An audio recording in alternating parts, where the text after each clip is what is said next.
Hey, congratulations! You've just won the lottery.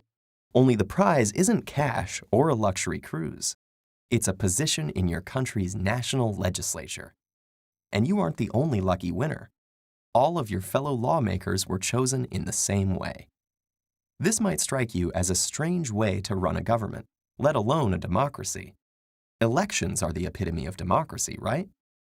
Well, the ancient Athenians, who coined the word, had another view.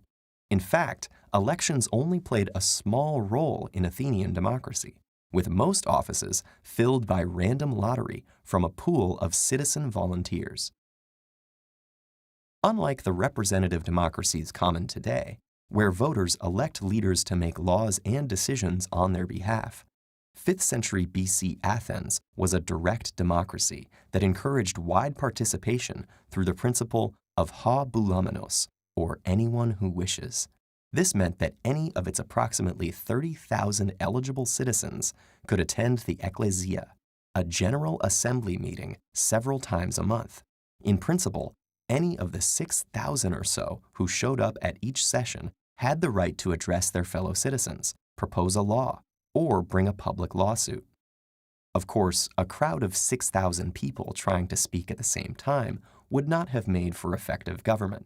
So the Athenian system also relied on a 500-member governing council called the boule to set the agenda and evaluate proposals, in addition to hundreds of jurors and magistrates to handle legal matters.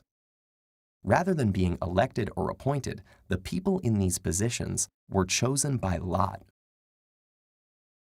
This process of randomized selection is known as sortition. The only positions filled by elections were those recognized as requiring expertise, such as generals. But these were considered aristocratic, meaning rule by the best, as opposed to democracies, rule by the many. How did this system come to be?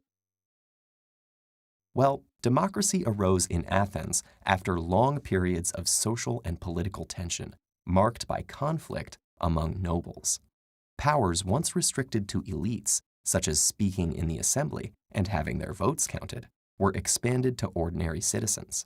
And the ability of ordinary citizens to perform these tasks adequately became a central feature of the democratic ideology of Athens. Rather than a privilege, civic participation was the duty of all citizens, with sortition and strict term limits preventing governing classes or political parties from forming. By 21st century standards, Athenian rule by the many excluded an awful lot of people. Women, slaves, and foreigners were denied full citizenship. And when we filter out those too young to serve, the pool of eligible Athenians drops to only 10 to 20% of the overall population. Some ancient philosophers, including Plato, disparaged this form of democracy as being anarchic and run by fools.